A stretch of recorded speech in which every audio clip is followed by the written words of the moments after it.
It's just a matter of getting better, and how can I take personal responsibility for getting better. So I wanted to thank you for being one of those people that was huge, instrumental in my life, that picked up where my mother took off when I went to college and didn't know anything about myself. And I don't have a wife and kids yet. I'm still growing up even at 52 and learning. But you put so much into me that I see over the years, and I'm thankful for you not giving up on me. I'm thankful for that. So yeah, And I that's why I still called. got your plaque. Your, your Yes, I know. And you know what? I'm gonna come and get it. But no, this is better yet. I'm gonna have the resources soon. I'm gonna send for you to come and bring it to me. That's what my goal is. That's what God put it on my heart. I'm gonna, call you up, give you a plane ticket, put you up in a hotel or whatever it is, and have you come here and bring it to me. Because yeah, it's due. That pack is due. I've earned it, and I'm ready to receive it back. Yes, yes, yes. But I'm gonna wow. bring you here to give it back to me. And I remember when I gave that to you, I said, "Here, take this because I didn't earn it."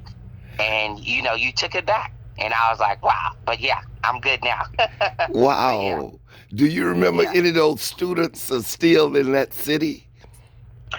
Yeah, quite a few of them. Whether it was oh gosh, her name is, well, there's one Tracy that's a doctor. There's another Tracy that is a lawyer. There is a few other people. One of them, I think his name was James, is a principal. I think he's one. No, he's not one of your frat brothers. He's a principal now, and a couple other people. So there's like 3 or 4 people I come to mind that I remember. I haven't talked to them in a while, but I remember them just for experiences throughout the years. But yeah, I remember quite a few of them. And And I where see every is once in a little Kelmer?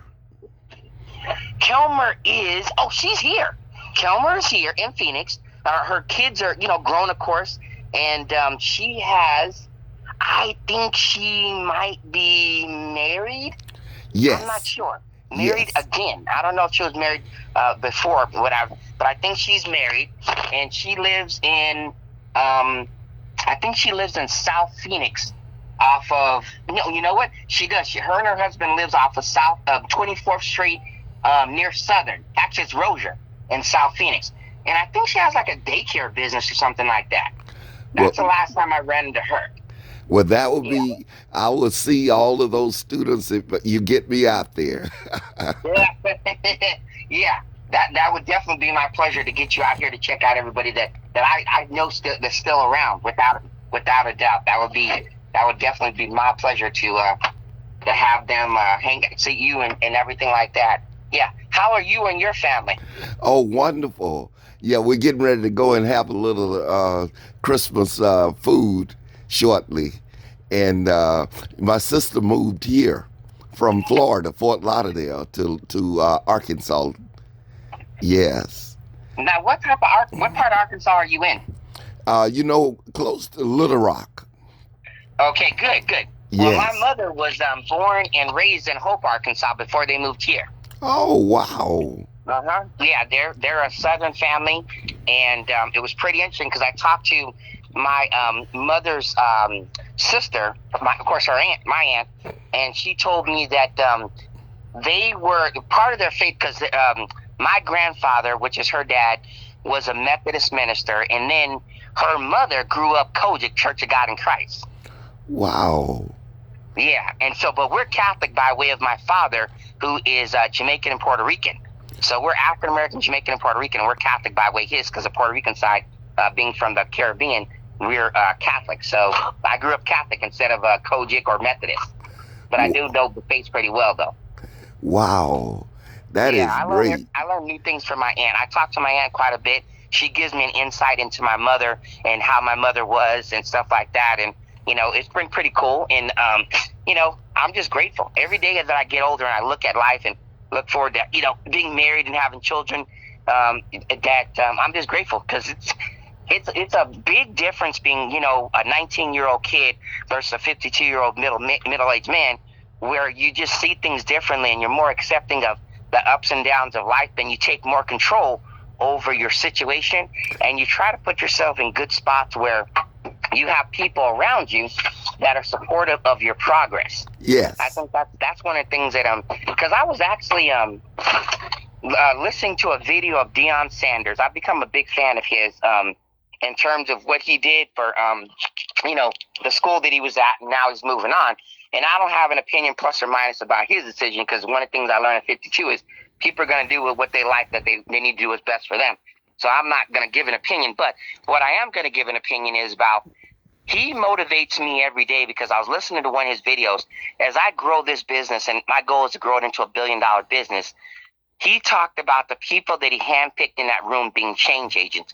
And if there's anything I recognize in my life, when I think about people like yourself and all the people you surrounded me with there at the cultural center, those people believed in us. Yes. And every single day they put into us like we were their children, and their family, for us to be better people. And that's exactly what Deion Sanders has done, both at Jackson State, now he's doing it at Colorado. And I think that's the difference in my life. I need to surround myself with people that believe in me and my mission of what I'm going to do for this business, and not, just pick anybody that just comes along. And that's a huge, huge thing to me when I think about the ups and downs I've had in my life. I haven't been surrounded by the right people. I mean, I was so blessed for you to be in my life. I didn't even know how blessed I was, because you saw me, you took care of me, you knew I was meant to graduate, you knew I was meant to do that. And you did things for me in terms of whether it was money that you give me or rides or different things like a father would do. And honestly, I took it for granted, because I didn't know that you didn't have to do what you did. You chose to do what you did. You know what I'm saying? Yeah. It may have been your job as a dean of students to help me stay in college and to graduate, but the extra things that you did whenever I didn't have money, to give me money, you never asked for it back. Even to this day, you've never asked for it back. Those are the things that I think about, especially today, that I'm like, I need to be more like you and be a better version of myself with the things that you saw in me in my life, especially with the enthusiasm. So today is a great day, even though I'm by myself. I got my dog though. I'm ready to go out there and earn some money to keep the doors open. I'm still thankful for people like you, for you in my life, for what you did. And that's something I want to tell other people as I grow, that you need to be thankful for those difference makers in your lives, because they're the ones that see something different in you that help you move along your path. You never told me what to do. You told me how to do whatever I wanted to do. Yeah. And I'm going to repeat that, because Deion Sanders does stuff like that, and I'm poetic like that. You never told me what to do. You told me how to do what I wanted to do. Yeah. And that's what parenting and teaching and manhood is about. I became a man under you.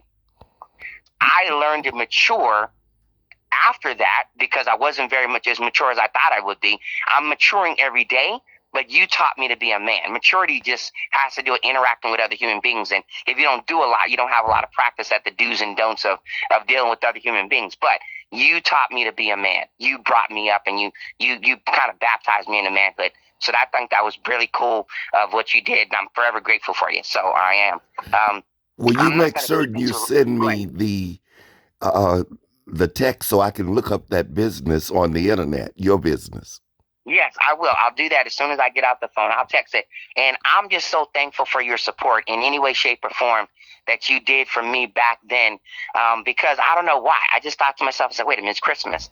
I'm going to give thanks for somebody that's here, that I know has done something for me that I'll never, ever forget.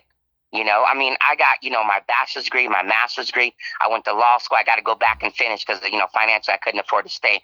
But I did those things because of you put into me at that level, and that's what I think is awesome. So, yeah. Do you need anything else from me?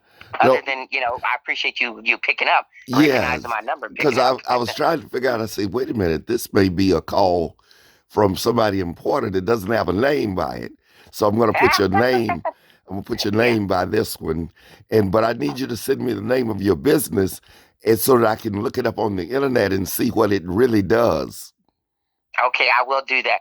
And remember, you know me as Chuckie, but I go by Edward Blackwell. So you can put in your phone Edward Chuckie Blackwell if you want to, a.k.a. Chuckie. But yeah, I'm all grown up. I go by Edward now. So I don't. And so the thing about Chuckie was my nickname that was like my real name when I was a kid, because my mother, who is the baby girl, and her Uncle Charles, she named me after him. I'm like his junior. So from the moment I was born, I was always called Chuckie. I was never called Edward. I didn't know my name was Edward till I went to school. And they're like, Yes. Edward. I'm like, who's that? I'm Chuckie Blackwell. And then that's what I don't know why I took it over to because I was Chuckie all through high school, but not at Central where I went, but I was Chuckie in my neighborhood. And then when I went to the U of A, I was Chuckie, and so everybody knew me as Chuckie. Then now I got out of college, and graduated. Now I'm Edward. So yeah, you could put Edward Chuckie Blackwell, and yeah, you can save it in there. Owner of the Giving Vine Thrift Store and Movers. That's the name of the business, the Giving Vine Thrift Store and Movers. But once I get off the phone with you, I'll text you that the name of the business and all that other stuff, and we can go from there. So thank you so much. If there's nothing else, I got to go out there and make money to keep the business open. So thank you, and I'll talk to you later. All right. Bless you. All right. Love You're you. welcome. Bless All you right. too. Bye bye. Bye bye.